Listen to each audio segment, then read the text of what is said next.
쿠팡3 시간입니다. 제가 중학교 2학년 때 한문 선생님 한 분이 계십니다.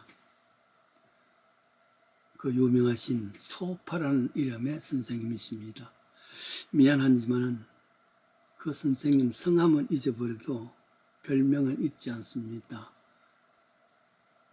선생님의 기억은 소파, 소머리에 파마를 내는 그런 모습이란 말이죠. 실제로 그렇게 보여졌습니다. 무섭기가 한이 없으신 분, 아마 그분한테 매를 맞지 않는 사람은 아무도 없을 겁니다. 한 사람, 내 친구 송충우라는 사람이 있습니다. 경산 저 와촌 사람인데 시골에서 어릴 때부터 사서삼경을 읽어나거든요. 그러니까 한문에 능하니까 걔 말고는 모두가 아마도 매를 맞았습니다. 그 한문 선생님으로부터 배운 한문 중에 글 중에서 그래도 하나 남은 것이 있습니다. 공자님의 삼계도운이라, 즉 일생지계에는 저 유하고 일년지계에는 저 춘하며 일일지계에는 저 인이니라. 무슨 말이냐면은 일생의 계획은 유년 때 해야 된다. 1년의 계획은 봄에 해야 된다. 하루의 계획은 새벽에 해야 된다. 이 참 내 기억 속에 저장되어 있습니다.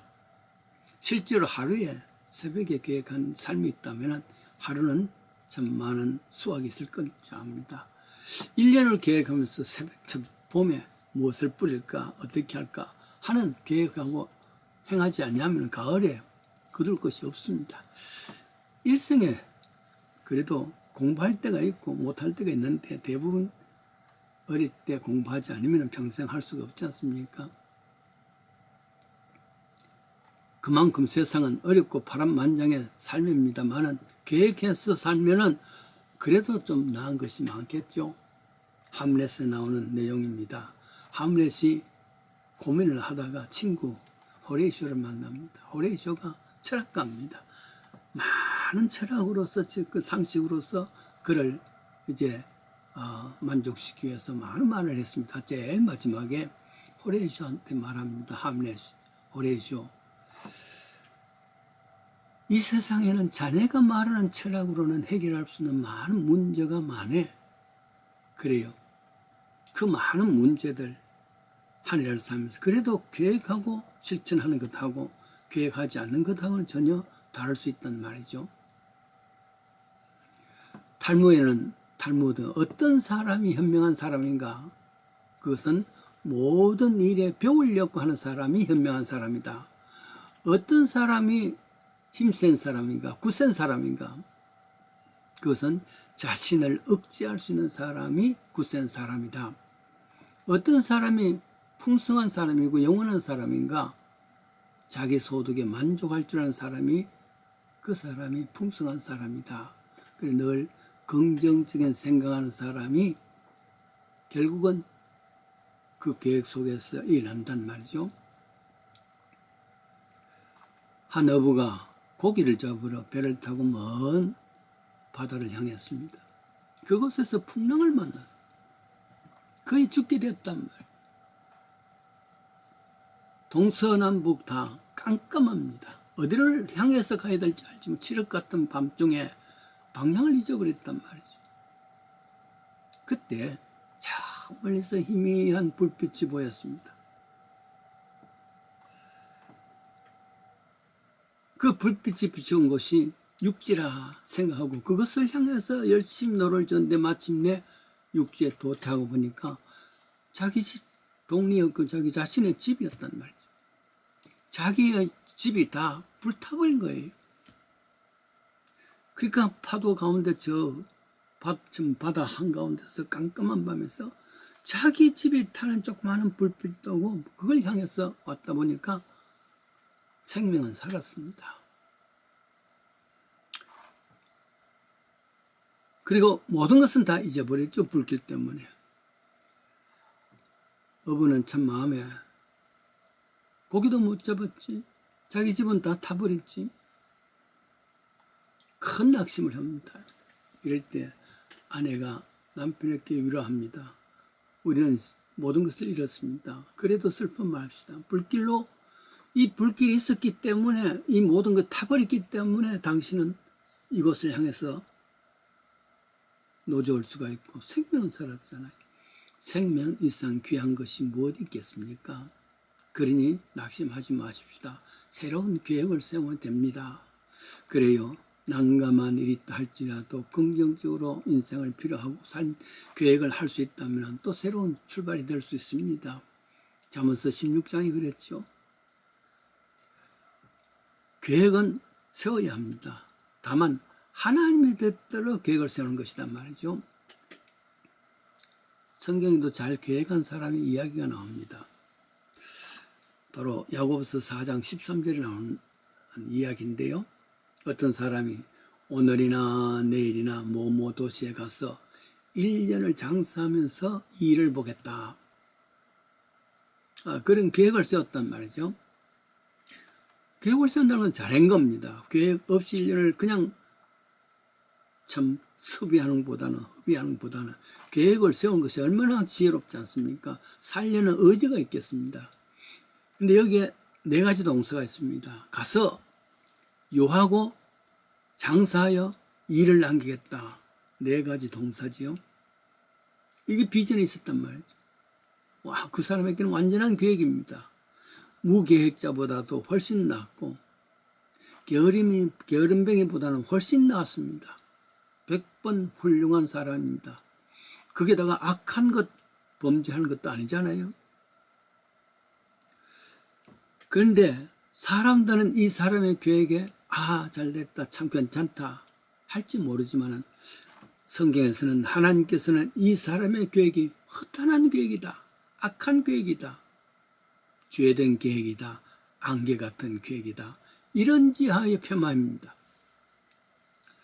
우리가 2022년을 맞으면서 계획한 일들이 사람들은 혹은 내 자신은 괜찮다 하더라도 하나님께서 그와 같은 꾸중을 하신다면 어떻게 되겠습니까?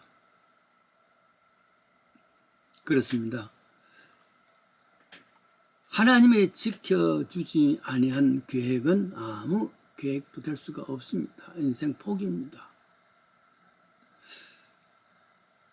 한 사람이 가까운 교회 사람 한 사람인데 어느 날 목사님 제가 자동차 보험을 캔슬했습니다.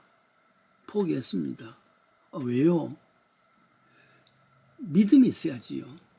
하나님께서 나를 지켜주심으로 내 자동차는 안전하다. 그런 믿음 없기 때문에 보험사에 가서 보험을 사지 않습니까? 저는 이 믿음을 가졌습니다. 그래서 캔슬했대요. 한 달 후에 자동차 사고가 났고 보험이 없었기 때문에 자기 돈 많이 투자를 했습니다. 여러분 이런 것은 믿음이 아닙니다.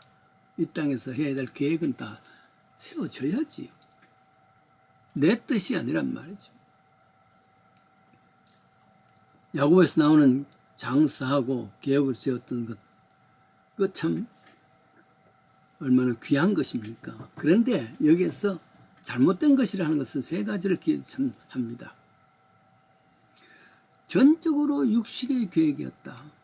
앞으로 내가 이렇게 살면서 어디 가서 뭘 하고 돈을 벌고 이거 이전에 내 영혼이 내 생명을 위해서 무엇을 할 것인가? 그렇죠? 전적으로 육신에 대한 계획이 잘못된 계획이란 말이죠. 너의 생명이 무엇인가 하는 질문은 인간이 귀중한 것은 육신만이 아니라 보다 귀한 것은 영적 생명이다. 더 중요한 것이란 말이죠. 이런 계획은 전혀 없고 오직 육신의 계획만 확인했다는 것. 이게 인생의 육신은 잠깐 있다가 없어지는 안개 같은데 생명에 대한 고민은 전혀 하지 아니하고 오직 육신에 대한 것이었습니다. 노아의 홍수에 기억하는 것은 물이 완전히 세상을 쓸어버렸습니다. 그 이유는 노아 홍수 때에 먹고 마시고 장가가고 시집가는 그 때문에 하나님께서 심판하셨다 그랬습니다. 먹고 마시고 장가가고 시집가는 거 다 인생에 해야 될 일입니다. 그러나 여기에 하나님과의 관계, 생명에 대한 이야기는 전혀 없지 않습니까? 이같이 육신의 계획만 생긴 것은 안개 같은 인생이 되고 내일 모르는 인생이고 허탄한 꿈이고 악한 계획이라. 그 때문에 이야기한다. 두 번째는 이 계획 속에, 이 사람의 계획 속에 하나님의 뜻은 전혀 배제되어 있습니다. 자신의 뜻만 쓰였습니다. 잠언 16장 1절에 마음에 경외한 사람에게서도 응답은 여호와께서 난다. 그래요. 잠언서 16장 9절입니다. 사람이 마음으로 자기의 일을 계획할지라도 그 걸음을 인도하시는 분은 하나님이시다. 그러니까 하나님의 뜻을 물어야 되는데 전적으로 자기 계획이었습니다. 그런 계획이 또 있지요. 창세기 11장 4절에 바벨탑입니다. 또 말하기를, 자, 우리가 성과 대를 쌓아서 이 꼭대기를 하늘 닿게 하자. 그리고 우리 이름을 내고 온 지면에 흩어짐을 면하게 하자. 전적으로 사람과 사람의 약속입니다. 육신의 약속이란 말이에요. 그러나 하나님은 이 교만한 계획을 다 흩어버리게 무너지고 무계획되게 했습니다. 그게 안개 같은 계획이라, 내일 모르는 계획이야, 허탄한 꿈이야, 악한 계획이라, 그런 말이죠. 세 번째 또 이유가 있습니다. 세 번째는 순전히 자기를 위한 계획이었다. 이 사람이 말이죠. 이웃에 대해서, 민족에 대해서, 인류에 대한 비전과 꿈은 전혀 없이 오직 자기 욕심입니다. 돈을 사랑하는 것이, 돈이 죄악이 아니라 돈을 사랑하는 것이라 그랬는데, 야고보에서 나온 이 사람은 전적으로 돈을 사랑하는 사람이 됐단 말이에요. 이 일을 통해서 내가 하나님을 어떻게 섬기겠다, 인류를 어떻게 섬기겠다, 이웃을 어떻게 하겠다, 이런 것은 전혀 없는 것을 보면서 안개 같은 계획이다, 내일을 모르는 계획이다, 허탄한 꿈의 계획이다, 결국 악한 계획이라 결론을 내려주십니다. 한 해 계속해서 육신만이 아니라 영적인 생각을 하는 계획, 내 뜻만이 아니라 하나님의 뜻을 생각하는 계획, 내 육신의 소유만 아니라 이웃과 나라를 생각하는 그런 계획, 이것이 있다면 우리는 허탄한 계획이 아닙니다. 악한 계획도 아닙니다. 죄의 계획도 아닙니다. 하나님의 기뻐하시고 마침내 선을 이룰 수 있는 복된 계획 가지십시다. 할렐루야. 아멘.